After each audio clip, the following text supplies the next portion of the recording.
right, we are back, and we're going to continue this conversation about President Joe Biden's ridiculous Sith Lord speech that he gave last week.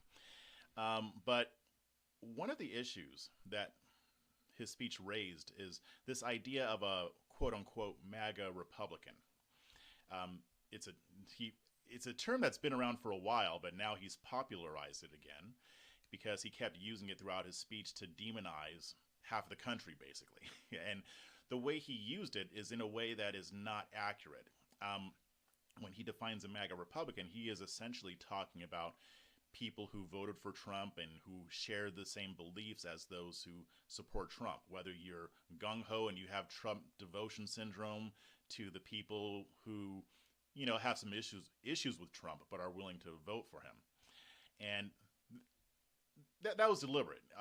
As I said in the last segment, this was a deliberate attempt to demonize an entire group of people under the guise of saying that you're just trying to differentiate. Well, if you're trying to differentiate between a fringe element and the rest of the group, you wouldn't have put it that way. You wouldn't have put it the way that Biden did. And like I said before, people who don't identify as MAGA still have a lot in common with them. They may vote for Trump. They may share beliefs on abortion, like Biden brought up. We may have the same views on the Second Amendment and in other areas. Really, there is a lot of overlap in reality. And the problem with a lot of Democrats and progressives is that they don't know this because, again, they don't talk to us. There aren't very many who would be willing to sit down and have a conversation to really understand what somebody on the right believes, especially in the activist media. Among the chattering class, they're not really keen on that idea, which is why they get so much wrong when they're talking about conservatives. There's a few left-leaning journalists who actually take a more fair view towards Republicans. Jane Coaston is one of them. She is with Vox, and I think she writes for Washington Post. She's done a bunch of stuff. She has a podcast too. But I appreciate her because I'm sure we agree on very little politically. But she's not the type to write articles designed to make conservatives look like Nazis, for instance. She doesn't paint us as extremists. She gives us a fair shake. I may not agree with everything that she says, but she's more fair-minded. But since she's one of a few, people can easily be fooled by the rhetoric that Biden was using, making it sound like, most Republicans are the extremist types who support what happened on January 6th and, all that other stuff. But this kind of raised a question. We know Biden is lying about what a MAGA Republican is, so I think it's important to set the record straight and actually define the term and define that particular movement. Because like I said, there is a lot of overlap. There's a lot that looks the same, but there are differences. Like I said, when it comes to policy, even an establishment Republican would have a lot in common with a MAGA Republican. And like I said before, I don't identify as MAGA, but I do identify as non-establishment. I tend not to apply those labels to myself like America First or MAGA, whatever. I'm a conservative libertarian. That's what I am. And when it comes to the actual movement, I am non-establishment. So I'm not down with the old guard. I'm not with the Liz Cheneys and the Mitch McConnell. I think that they have ruined their time in office. I think they have done very little with what they were given for years. Every time they were elected, they had these promises that they were going to make a difference. They got into office and did jack. So I'm ready for something new, which is one thing that I appreciate about Trump and even the MAGA movement itself. I've got a lot of criticisms, but there's a lot that I appreciate. But I'm digressing a little bit. So I want to talk about what differentiates a MAGA Republican from someone like myself. Because it's important to understand the distinction. And you might even be a MAGA Republican listening to this. Maybe you don't know it yet, or maybe you do. But I think, again, it's important to understand the difference. So, what is the difference between a regular conservative and a MAGA Republican? What I've noticed over the past 6 years, ever since the MAGA movement started, is The main primary differentiating factor is populism. And honestly, I think that's really the only main difference. There are other differences that come out of that, though. They might have different policy positions than a conservative would, but that's coming from the rise of populism on the right. And this is kind of where we have to be careful because a lot of people are getting conservatism mixed up with populism because a lot of conservatives are using populist tactics. I don't necessarily have anything against populism per se, but too much of it is not a good thing because then you start going against your principles. You start becoming people that you're not. You start doing things that go against your values, and that what could end up in more authoritarianism. So, what is populism?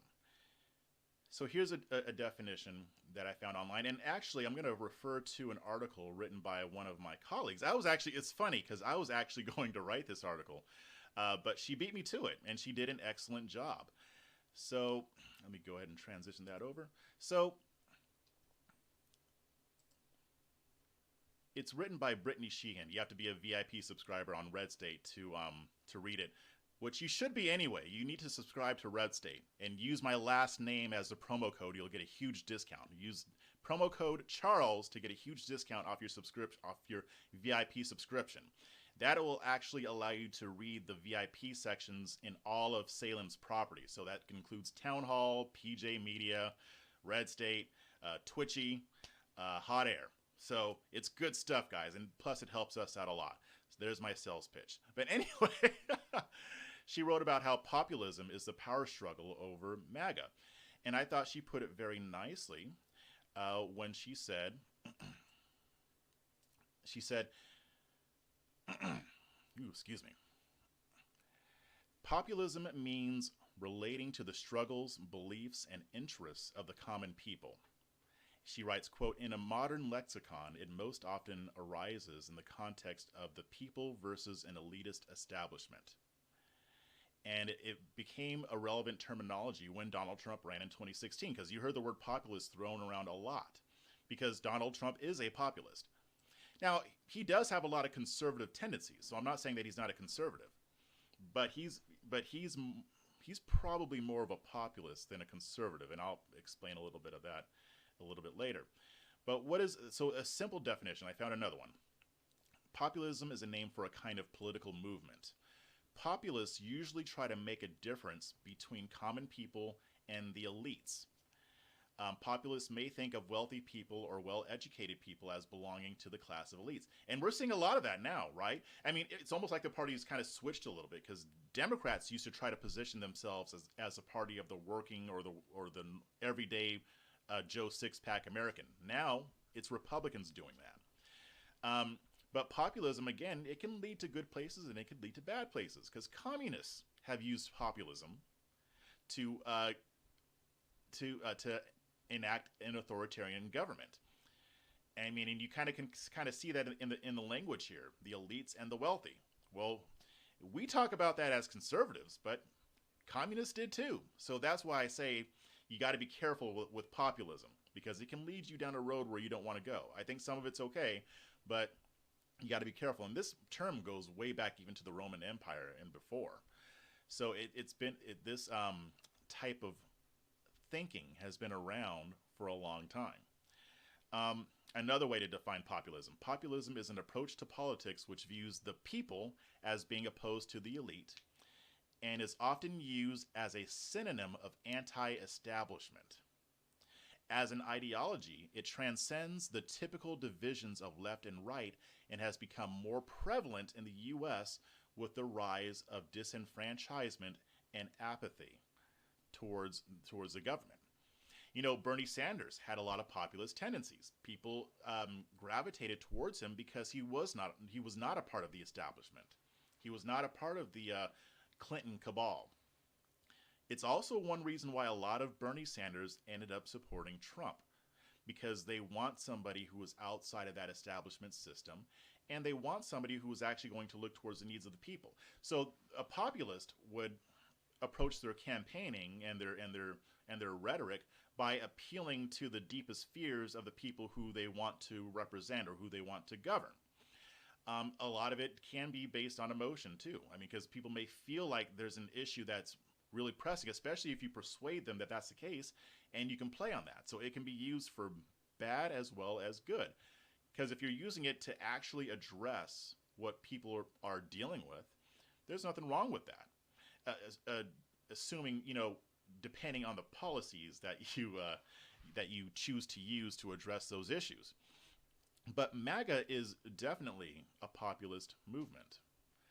Now, I'm not saying that there isn't conservatism within MAGA, but again, it's conservatism combined with a lot of populism, not just a little bit. Because every politician has a little bit of populism to them, because you kind of have to.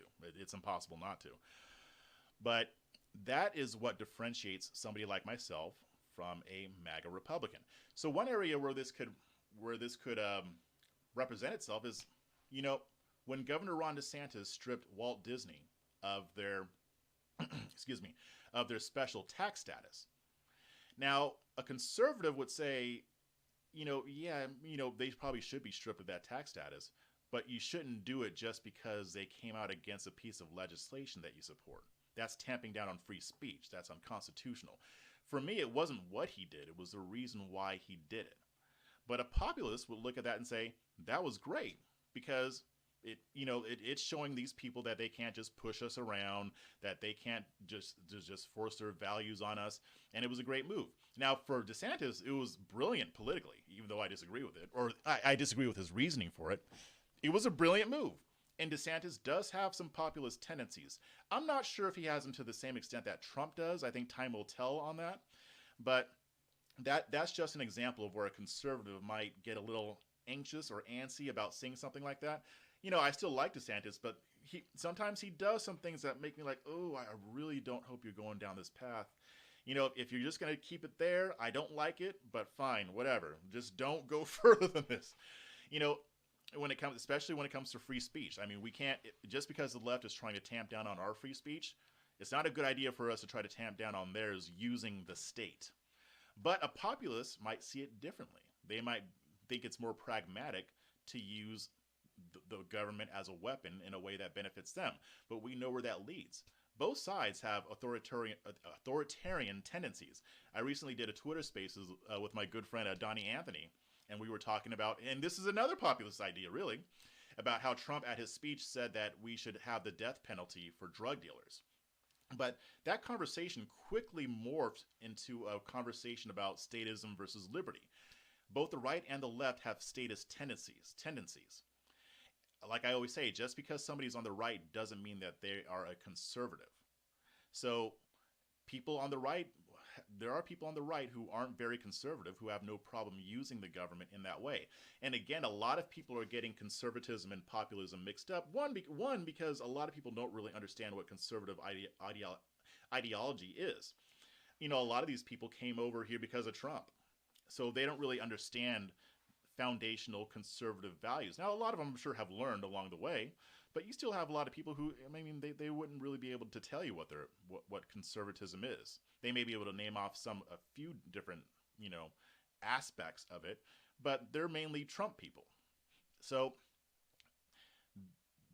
it's important to understand the difference. And, if you're MAGA, fine. If you're more populist, I get it. I may not agree with everything that you are on board with, but for me, I wanted to talk about this because it's important to understand the difference. Probably on 80-90% of the issues, somebody like myself is not really at odds with MAGA. I'm not into the whole hero worship, because MAGA people do a lot, not all, but a lot. They worship Trump and they worship anybody who acts like him. And a lot of politicians have played on that because they know if they act like Trump, even if they have absolutely no substance and know nothing, they can still get elected. They can still get famous. They can still get all the plaudits and praise from the base. I'm not into that. That's one aspect of MAGA that I don't like. You always hear me say it. Politicians are like hoes. You ain't supposed to be loving them. You're not supposed to love a politician. You should never be emotionally emotionally invested in a politician. Now, you can like a politician, like I like DeSantis. I like Representative Chip Roy here in Texas. There are a few that I do like, Thomas Massey.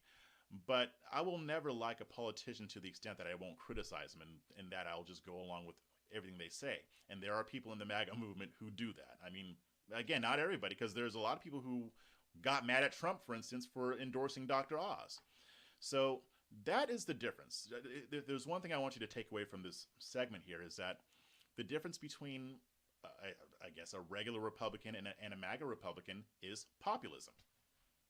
So we should continue having these conversations. I mean, and let me know if you have a different view of this situation. Maybe there's something I'm missing. Maybe there's more than just populism that differentiates the two. I would be very interested in hearing your theories on that, because we have to make sure that when Biden is lying about us, that we set the record straight. So that's why I wanted to record this segment. But I'm going to leave it there for right now. We'll keep this conversation ongoing. Hold on a few minutes and I'll be right back.